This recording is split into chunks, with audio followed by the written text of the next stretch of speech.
The Horde's commander gets cartoon colors. Here's a look at the Mattel, He-Man, and the Master Universe, Hordak, ruthless leader of the evil Horde.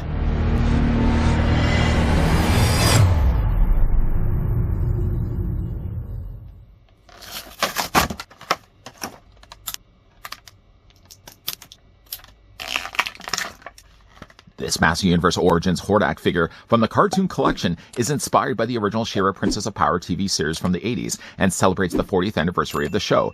The leader of the evil Horde is designed with the vintage look at 5.5-inch scale, but the modern posability of 16 movable joints. This Motu toy comes with a removable harness and a time-stop device inspired by the Princess of Power episode, Loki Lends a Hand. A mini-comic is included for story context.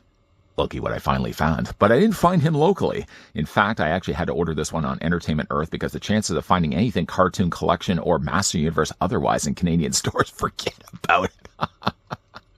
But I did, though, find it at Entertainment Earth. I had to wait a couple of weeks just because of the way the strike was happening here in Canada. Postal strike is over. We're finally getting this stuff ordered. At least we ordered online. Finally starting to show up at our doorsteps. Let's take, though, the tape measure and see how tall the Cartoon Collection Hordak actually stands. And then we'll look at his rather disappointing accessories. Say what?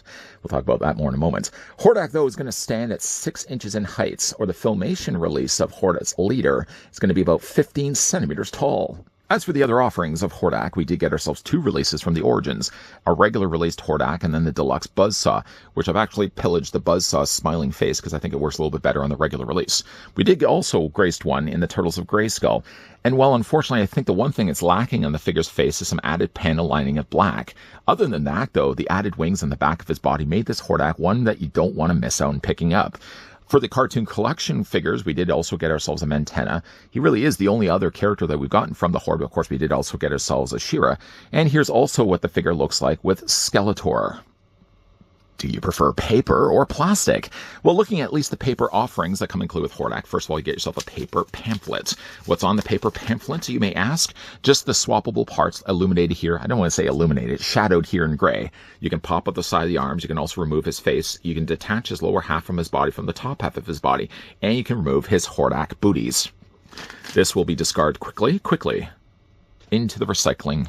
Let's grab also the mini comic, which we've also seen before, Slime Lord, Part 2 of the Horde Invasion. Quickly flipping through this, I'm sure if you guys have already seen my reviews, thank you for that, by the way. You probably are already quite familiar with the page that we see inside.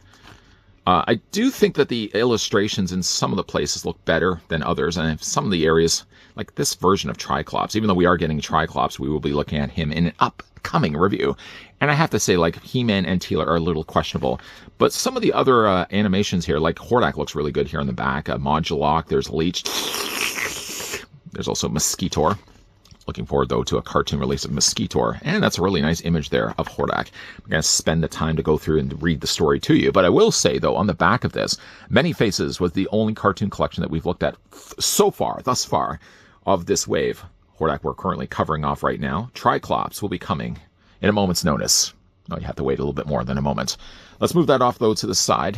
Here's one of the big bummers about Hordak. The figure comes included with a time-stop device. Now, the time-stop device is seen in the episode Loki Lends a Hand. Not a bad episode. The thing about it, though, is while I do appreciate the fact that they included this Horde-like stein, doesn't it look like a big mug he'd be serving off a brew? Making sure you pour it on a tilt so that you don't fill it all with head. But, it looks okay. It looks fairly accurate to the way it looked in the cartoon. My big real issue with this is the fact that we get something like this, which almost does look like you'd be able to open it up. But, no, it doesn't look like... I don't think you can. I'm just going to leave it. It can be, though, held in his hand. The figure does actually have 2 gripping hands, so if you wanted to put this into Hordak's hands, just take yourself the time-stop device. Plug it in just like that. Again, it looks cartoon accurate, but it does kind of look like he's carrying around himself a big brew of Etherian's, a brew, like coffee. I guess not even coffee, like maybe a beer. My big issue, if I can kind of backtrack, I know I was kind of wandering around for a little bit there. The big point I did want to talk about, though, is the fact that we had this plastic wasted for an accessory like this.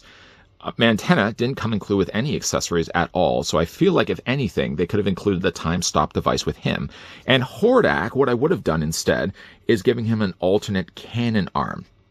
We already know how these things swap out. Obviously, you're just going to pull the peg and remove it from his torso.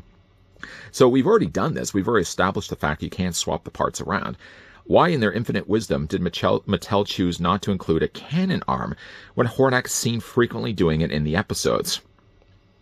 Anyways, though, while not unfortunately including that, Hordak looks really good. I will say right away, it's probably one of the best Hordak figures we've ever gotten. The panel lining certainly wasn't missed at all. They've done it nicely here around his eyes, little nasal cavity. How does Hordak smell, by the way? The answer is still quite bad. Also, they've gone in there and painted the coloring around just below his teeth, so he does certainly have a lot of the budget spent for paint. Still, though, he really needed the cannon arm. The other thing I wanted to mention, though, is while having Hordak in hand and bringing back in Skeletor, I don't know if it's just me, but the plastic makes these figures feel a little bit now lighter. Hordak, if I was I don't have a scale in front of me, so I'm sort of just gauging it by just my hands alone. I feel like Hordak is lighter than Skeletor. Maybe the plastic that they've used is sort of a little thinner variety. Maybe they found a way to kind of just, I don't know, use cheaper plastic. But he does certainly feel a little bit lighter. One thing, though, about Hordak is that he does have his collar piece. Now, the collar piece is attached already to his torso. Now, the torso can be removed if you want to detach the armor. In fact, the armor was very easy to remove. It's just it's got a tab on both sides. If you were to detach it, basically what you'd be looking at is just a cartoon collection body underneath. The plastic, again, feels a little on the more rubberier side for his torso. But in order to take this all off, you'd have to remove his head first because the collar piece is already attached completely to the torso. So when you are trying to rotate his head, for example, you're going to be rotating his head separately. Don't try to rotate his entire collar. The original Origins would do that. The cartoon collection says, no dice, not on my watch. The Horde coloring is nicely done here in the red. Of course, you got the bone painted well in here gray. Painted all around the collar, painted down the sides of his armpit as well. You've got some nice gray also on the top of his loincloth there too. Still has the flipper feet, no real different than regular Hordak. Actually, we can just bring back a regular Hordak so you can see. The Origins would have had also the limbs done in gray. I mean, if you are, though, watching the cartoon, you'd be like looking at this and thinking, wait a minute, Hordak should have blue limbs. Clearly, though, the cartoon collection corrects that. Now, the figure's articulation, going, though, back to Hordak's head, because, again, you can't go in there and rotate the collar separately. You have to go and move the head. You have to move the head on its own. So the head's going to rotate back and forth. It moves up, it moves down, and, again, you can also rock it back and forth as well. So good of a head sculpt. I've actually kind of been tempted to get maybe like a Horde Trooper, for example, and just take the head off of Hordak here and pop it on the Horde Trooper's body. I mean, that would involve me obviously having to order another one online, because the luck of finding these things in the wild, forget about it. The upper waist is going to be on a straight swivel. The arm's going to go, of course, rotate all the way around. They hinge out at a 90 degrees, so if you are one that likes your T-pose on figures, you can pull that off here nicely with Hordak. He doesn't have a swivel, though, at all in his bicep. What he does possess, though, is a swivel back and forth on his forearm. There's a single hinge there in his elbow. The hands rotate also all the way around. Standard leg splits because you got the ball joints working behind the scenes. The legs move forward. The legs move back. A little bit of a swivel there at the top. Single hinge only on the lower leg. The lower leg also rotates. The lower boot rotates. And his flipper feet move up and down. And then a nice little rock back and forth as well. I mean, it's a perfect looking Hordak. There's nothing at all I would have changed other than maybe the included accessories. Just put him here for a second. Well, again, I do appreciate the fact that they continue to throw in episode-specific accessories, like, of course, the time-stop device. I mean, Looky lends a hand is a fine enough, good enough episode, but I don't think it would be enough to justify giving him this as an accessory rather than the cannon arm. Just though, full disclosure, I'm not disappointed in the fact that the things that he had come included with the figure. I'm kind of more disappointed the things that the figure didn't come included with. Again, bringing back in Skeletor. I don't know if, again, I just feel like the plastic's a little lighter now on Hordak. And, of course, here's what he also looks like with Mantenna. 2 characters so far from the Horde. I think we're actually getting a couple other ones as well. Are we getting a leech? I think we are getting, we are getting a leech. So I'm looking forward to filling the ranks of the Horde. Hordak, though, is a welcomed new addition to my collection. The colors are great. The face sculpt is perfect. He only just needed the cannon arm to make him feel complete. I tend not to be a collector that displays any of these cartoon collection figures with their accessories. I think really the only exception to that right now is Man-at-Arms. I have Man-at-Arms right now currently displayed with the gadget that he came included with. All the rest of these sort of end up just sitting inside of a bag. My long-term plan, really, and I did mention this in another review, my Snake Mountain, maybe in the back dwellings of their basement. I can store some of the treasures that they've acquired and stolen through their missions, and maybe I might just end up putting the time-stop device down there.